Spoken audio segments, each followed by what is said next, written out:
Hello' friends, কি খবৰ আপোনালোকৰ? আজি মই এটা ৰেচিপি লৈ আহিছোঁ, আলু ভাজি।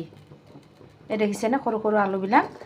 এই আলু মই প্ৰথমতে ধুনীয়া কৰি ধুই ভালদৰে চাফা কৰি ধুই লৈছোঁ। ধুই বইল কৰি লৈছোঁ। বইল কৰাৰ সময়ত অলপমান নিমখ দি লৈছোঁ যাতে খাই কিনে বেয়া নালাগে। তাৰপিছত ধুনীয়া শুকাই গ'ল নহয়। এতিয়া মই ইয়াত চাউলৰ গুড়া, এনে কৰ্ণফ্ল'ৰ দিব পাৰে, কৰ্ণফ্ল'ৰ নাথাকিলে চাউলৰ গুড়া অলপ দি ল'ব। মই 1 চামুচ 1.5 চামুচমান চাউলৰ গুড়া দিছোঁ, ডাঙৰ চামুচেৰে চাউলৰ গুড়া দি লৈছোঁ।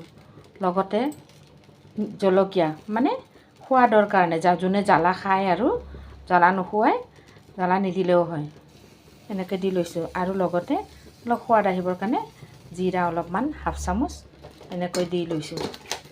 দি উঠি এতিয়া নিমখটোতো মই দিলোঁৱেই আগতেই, দিলেও মানে এতিয়া চাউলৰ গুড়ি দিছোঁ নহয়, সেইকাৰণে অলপমান বেছি হ'লে নিমখ হৈ যাব দিছোঁ। আৰু অলপমান হালধি, নহ'লে বগা বগা হৈ যাব যে, হালধি গুড়া। এতিয়া অলপ পানী ছটিয়াই মিলাই ল'ম। এয়া দেখিছেনে, 1 চামুচমান পানী দি ল'ম, বেছি নহয়। 1 চামুচমান পানী দিলে কি হয়, বেচন মানে চাউলৰ গুড়িবোৰ লাগি লাগি ধৰিব। এই দেখিছেনে লাগি লাগি ধৰিছে। বহুত বেছি নহয়, মানে যিমান প্ৰয়োজন সেই অনুযায়ী। এই দেখিছে লাগি লাগি ধৰিছে এনেকৈ। এয়া দেখিছেনে এনেকৈ আলুবোৰত লাগি লাগি ধৰিছে। এইফালে মোৰ তেল গৰম হৈ গ'ল। অলপমান দিম, বেছি নহয়।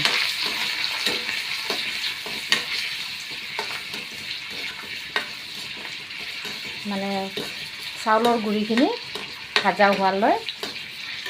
এই চাওক ধুনীয়া হৈছে নহয়নে?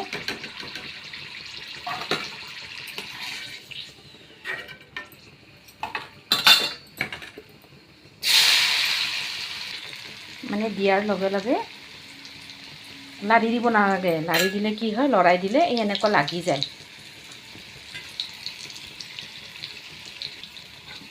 এইয়া মোৰ ভাজা হৈ গ'ল। দেখিছেনে মই বনোৱা এই আলু ভাজিটো কেনেকুৱা লাগিছে বাৰু?